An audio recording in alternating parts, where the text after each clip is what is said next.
चॅनलमध्ये तुमचं मनापासून स्वागत आहे. आज आपण अशाच एका व्हिडिओच्या माध्यमातून तुमच्याशी संवाद साधणार आहे. चॅनलला जर पहिल्यांदा आपलं चॅनल सबस्क्राईब करा. सध्या ICC T20 विश्वचषक स्पर्धा इंग्लंड येथे सुरुवात झाली असून भारतीय संघाचा अ गटात समावेश झाला होता. भारताने आतापर्यंत 4 सामने खेळले आहेत. आता शेवटचा सकाळी सामना ऑस्ट्रेलिया संघाविरुद्ध होणार आहे. तर ऑस्ट्रेलियाविरुद्ध सामन्यामध्ये खेळताना भारतीय संघाने आपली स्ट्रॅटेजी कशी ठेवायची याची इत्यंभूत माहिती देणारा हा व्हिडिओ आहे. त्यामुळे व्हिडिओ स्किप न करता वेळ पण नक्की बघा. आणि जर तुम्ही क्रिकेट प्रेमी असाल तर चॅनलला सबस्क्राईब करा. आता मग जास्त वेळ न घालता आजच्या व्हिडिओला सुरुवात करूया.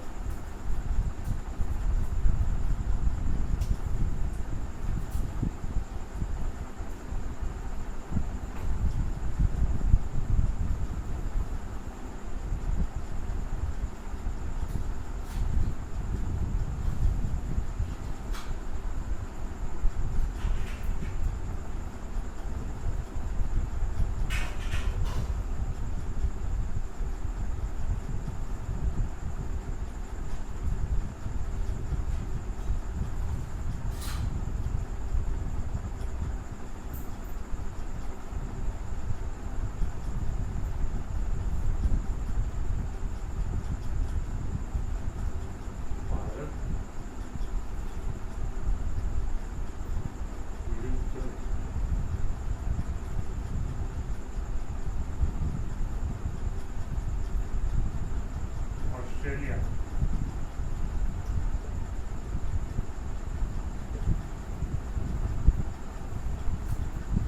भारत आणि ऑस्ट्रेलिया यांच्यामध्ये हा सामना अखेरचा सामना रंगणार आहे.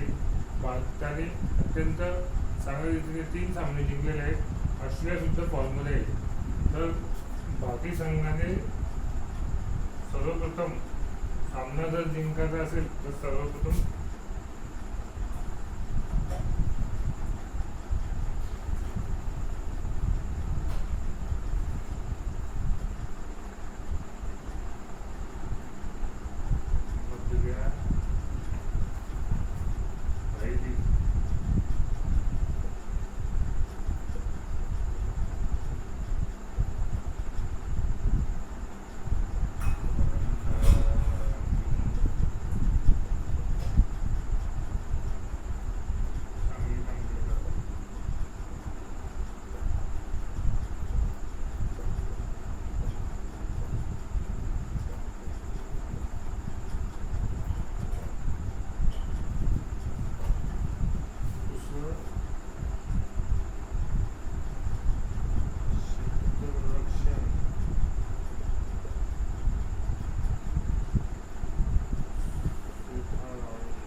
भारत आणि ऑस्ट्रेलिया यांच्या सामन्याचा जर विचार केला तर पहिले जे आहे मधल्या फळीतील फलंदाजांनी चांगली कामगिरी करावी. म्हणजे आपण बघतोय 4 मॅचेसमध्ये भारतीय संघ फक्त सलामीवीर फलंदाज स्मृती मंदानाच्या फलंदाजीवरती अवलंबून आहे. आणि स्मृती मंदानाने 2 सामन्यात अर्धशतक केले, त्यामुळे भारताला विजय सहज मिळाला. पण या सामन्यामध्ये स्मृती मंदानाने अर्धशतक केले नाही, तो सामना भारताने गमावला होता. तो सामना तर दक्षिण आफ्रिकेविरुद्ध होता. त्यामुळे मधल्या फळीतील फलंदाजांनी चांगली कामगिरी करायला पाहिजे. दुसरं आहे क्षेत्ररक्षण सुधारावे.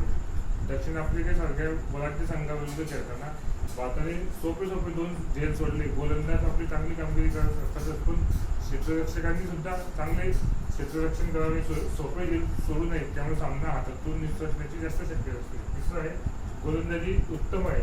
भारतीय गोलंदाजी अत्यंत चांगल्या प्रकारे गोलंदाजी करते. श्री चरणी असो, राधा यादव असो, दीप्ती शर्मा असो यासारख्या आघाडीच्या गोलंदाज चांगली कामगिरी करत आहेत. फक्त क्षेत्ररक्षण भारताने सुधारावे. चौदा हे फक्त 2 ते 3 प्रमुख फलंदाजांवर अवलंबून असतात. म्हणजे भारतीय फलंदाजी अत्यंत 6व्या षटकापर्यंत चांगली आहे.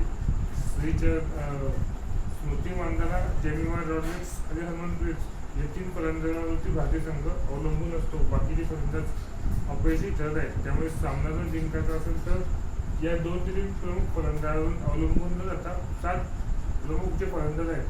रिचा घोष खूप चांगली फलंदाजी करते, पण ती आक्रमक फटकेबाजीच्या नादात विकेट फेकते. त्यामुळे तिच्यापर्यंत फलंदाजी यायलाच नको हवी. जेमिमा रॉड्रिग्स जर चमकली तर भारतीय संघ खूप चांगला खेळतो. स्मृती मानधना खेळली तर भारतीय संघ खूप चांगला राहतो. गोलंदाज चांगले फॉर्ममध्ये, फलंदाजी सुद्धा चांगली होते. पण 2-3 फलंदाजांवरती भारतीय संघ अवलंबून असतो. तर हे 2-3 फलंदाजचे अपयशी ठरले तर पुन्हा संघ खालावतो, म्हणजे चांगली कामगिरी होत नाही. जर भारतीय संघाला ऐश्वर्या सारख्या बऱ्याचशा संघाविरुद्ध जर चांगली लढत द्यायची असेल तर या 4 गोष्टींवरती प्रामुख्याने लक्ष देणं गरजेचं आहे. पहिले आहे मधल्या फळीतील फलंदाजांनी चांगली कामगिरी करायला लागेल.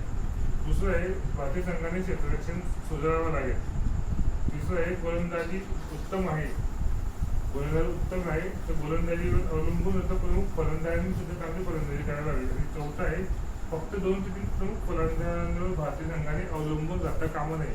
म्हणजे जर स्मृती मानधनाची विकेट लवकर पडली, जेमिमा रॉड्रिग्स लवकर आऊट झाली, हरमनप्रीत लवकर आऊट झाली तर भारतीय संघ सपशेल अपयशी ठरतो. त्यामुळे हे 2-3 फलंदाजांवरती भारतीय संघ आहे असं वाटतं. त्यामुळे उद्याच्या सामन्यामध्ये नक्कीच भारतीय संघ ऑस्ट्रेलियाविरुद्ध कडवी टक्कर देईल आणि सामना जिंकेल आणि उपांत्य फेरीत आपला प्रवेश निश्चित मिळेल. चॅनलला जर तुम्ही नवीन असाल तर चॅनल लाईक करा, सबस्क्राईब करा, बेल आयकॉन क्लिक करा. असेच क्रिकेट सामन्याचे महत्त्वाचे अपडेट तुम्हाला आपल्या यूट्यूब चॅनलवरती मिळेल. धन्यवाद.